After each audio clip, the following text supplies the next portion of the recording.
அன்பர்களின் அமைப்பின் தலைவர் அவர்களை பேச அழைக்கிறேன்.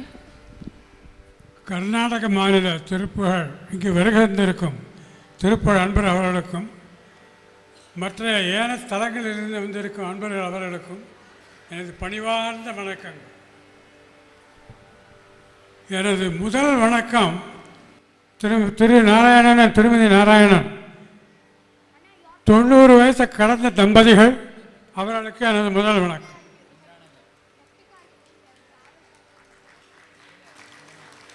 பொதுவாக பொன்விழா கொண்டாட்டம் என்பது நம்ம கடந்து நடந்து வந்த பாதையை திரும்பி பார்க்க உபயோகப்படும் ஒரு சந்தர்ப்பம். இந்த சந்தர்ப்பத்தில்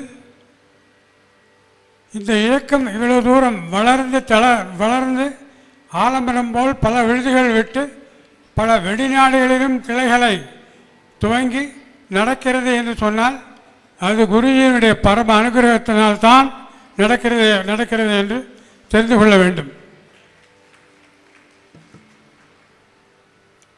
குருஜி அவர்கள் முக்கியமாக சொல்வது என்னவென்றால், நாம் திருப்புகழை பரப்புவது அன்புடனும் அவிரோதத்துடனும் அமைதியாக பணிவாக செய்ய வேண்டும் என்பது.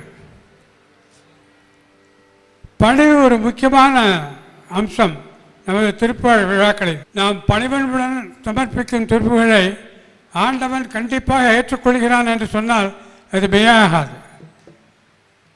நம்ம கர்நாடக மாநில மறைந்த திருப்புகழ் அன்பர் டாக்டர் ஆறுமுகம் அவர்கள் சொல்லுவார்கள், பஜனையின் முழுவில் முருகேசனே வர வேணுமே, முருகேசனே வர வேணுமே, முருகேசனே வர வேணுமே உருக்கமாக கூவி அழைக்கும் பொழுது அவன் கண்டிப்பாக அங்கே வந்திருப்பான். நினைத்தக்காரையும் அனுகூலமே புரிய என்ற வகையில் நீங்கள் என்ன நினைத்து கொண்டாலும் எதை நினைத்து கொண்டாலும் அதற்கு வருவதற்கு அருள்புரிவான் என்பதில் சந்தேகமே இல்லை. கர்நாடக மாநிலத்துக்கு கிடைத்த பொக்கிஷம் திரு வெங்கட்ராமன் அவர்கள்.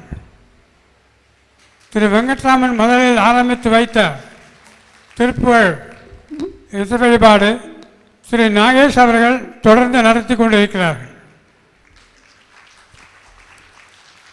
வெங்கட்ராமன் ஒரு வைரம் என்று சொன்னால் நாகேஷ் ஒரு வைடூரியம். அவர்களுடைய பணிவும் அன்பும் யாராலையும் ஈடு செய்ய முடியாதது என்று என்னுடைய தாழ்மையான அபிப்பிராயம்.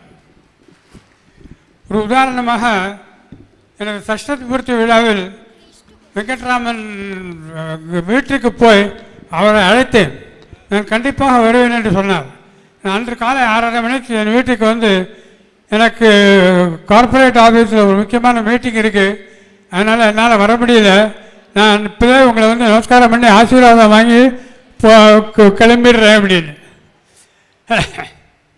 ஆனாலும் பணிவுடன் அன்புடனும் வந்து நமஸ்காரம் பண்ணி ஆசீர்வாதம் வாங்கி கொண்டு போனார் என்றால் அதில் மிகப்பெரிய சந்தோஷம். நம்முடைய இதில் பக்தி ரொம்ப ரொம்ப முக்கியம். நம்ம திருப்புகழ் இசை வழிபாட்டில் முக்கியமாக இப்போ கடைப்பிடிக்கிறது வந்து பக்தி தான். பக்தி பூர்வமாக நம்ம முருகனை வழிபடுறோம். அதுக்கு வேணுங்கிற துணையை அவன் கொடுக்குறான். இங்கே திரளாக வந்திருக்கும் அன்பர்களுக்கு எல்லோருக்கும் எனது வணக்கத்தை கூறிக்கொண்டு இந்த நிகழ்ச்சியை ஆரம்பிக்க உங்களை எல்லாரையும் கேட்டுக்கொள்கிறேன்.